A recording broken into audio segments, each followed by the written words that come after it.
It is absolutely boiling. It must be about 25, 28 degrees here. Today, exciting day because I'm gonna actually start on the bed work and the framework of, making the bed. All the flooring is in, as I will show you as I'm speaking now, so happy days about that. Did a few finishing touches, like painted in the silicone to silver or grey just to match it with the sides, so it looks a lot better. Also put down some edging strips. But before I get onto that, I wanted to show you this bed frame, which I actually bought from Facebook Marketplace for £20, and it's absolutely perfect for what I need here to fit inside the car, so I'll show you that. Lovely.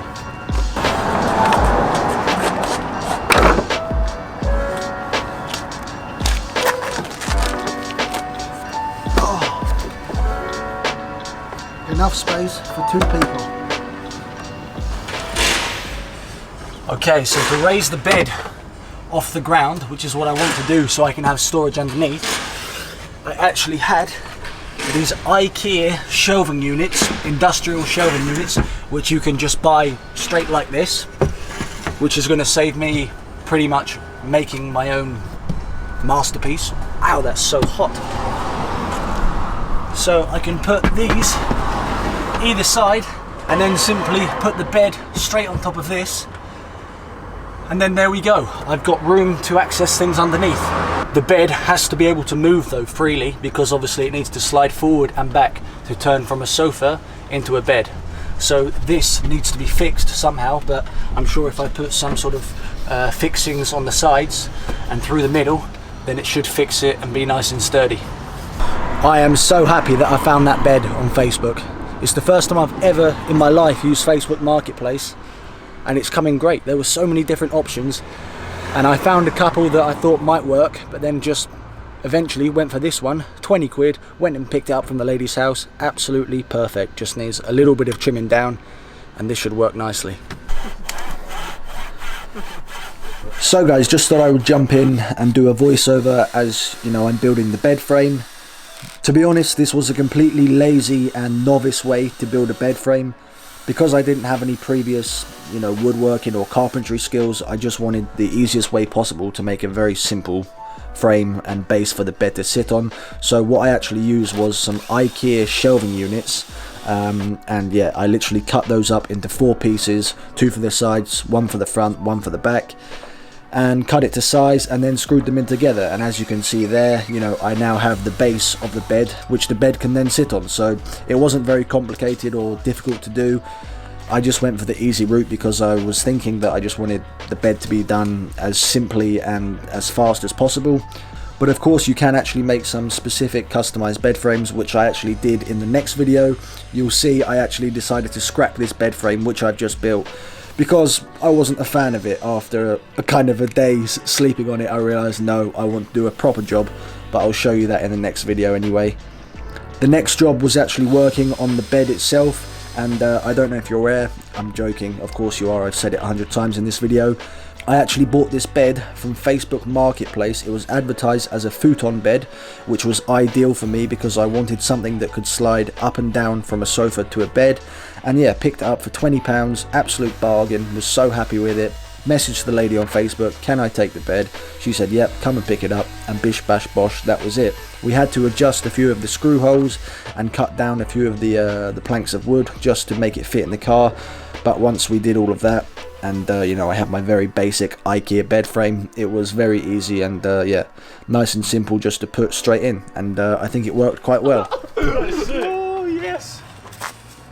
Why is it not coming up there though? Ah! Gonna have to undo this then, aren't we?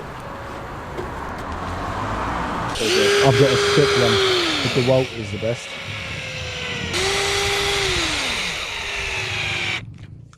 So unfortunately yesterday my camera battery actually died, so I wasn't able to show you the entire process of me building the bed.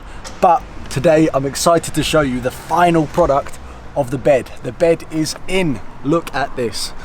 I'm so happy with it. Look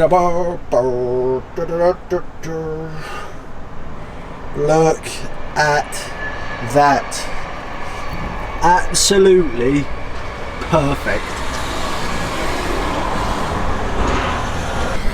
The great thing about this is it goes from a sofa to a bed, or a bed to a sofa. I am so happy with it.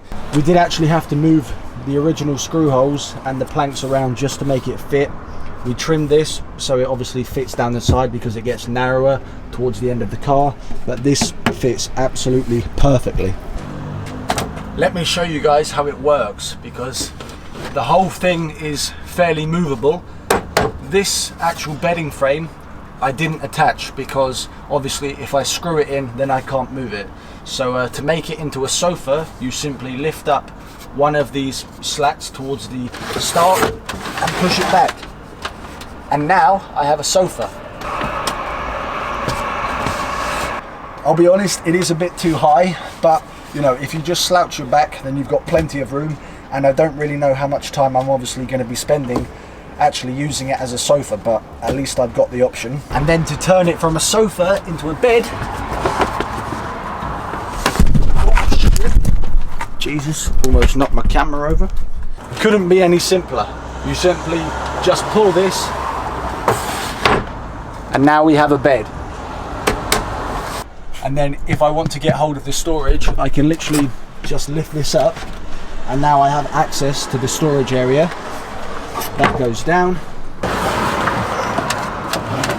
and then bam, I have access to all my storage here.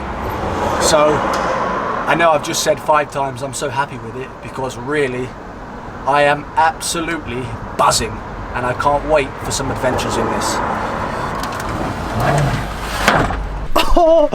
Pillow, duvet, obviously I'll put a mattress on here, and this is going to work so well. You can fit 2 people in here. Quite snug and quite tight, but you know what, that's absolutely fine. Open the windows, get some air flowing through. One thing that was a concern for me was yesterday when I actually got the bed in, it was a bit stiff to move from the sofa position into the bed position, but my dad taught me a little bit of a trick. What I've done this morning was basically rub some wax. This is just a normal candle. Rub some wax all along the sides, all along the edges here, and now the bed moves quite freely up and down, so it's worked perfectly. So that's a really good tip. If there's some friction between the wood or any other material, just get a simple candle and just wipe the wax along the 2 materials, so that then obviously the friction is less and there's more movement. So there's still quite a few bits and bobs that I want to do to the car and van, like for example put an LED strip, maybe put some kind of shelving. Also want to attempt to make a shower. I'm not exactly sure how I'm going to do that. And then I also want to put some window reflective shades, so obviously there's no sun that comes in, because it does get quite hot in here. And then yeah, just a few other general bits and bobs. I'm going to finish this video here of me making the bed. Let me know what you guys think. If you have any other ideas or other suggestions, then please do let me know. I'll be posting a few pictures of this up on my Instagram, so make sure to go and give me a follow at Will's Whereabouts, the same as my YouTube name. The next really important thing is actually getting the car to pass the MOT test. So it's been a week since I sent the ECU, the specific part, off for repair, and hopefully that will be coming back in the next few days. So fingers crossed it will pass the MOT, because obviously if it doesn't, then this is all a complete waste of time. Anyway guys, hope you enjoyed the video. If you did, please make sure to give it a like. Please make sure to subscribe, because yeah, plenty more videos of just DIY, building out the van, conversion, travel videos, all that kind of stuff. So as always, I shall catch you in the next one. Peace.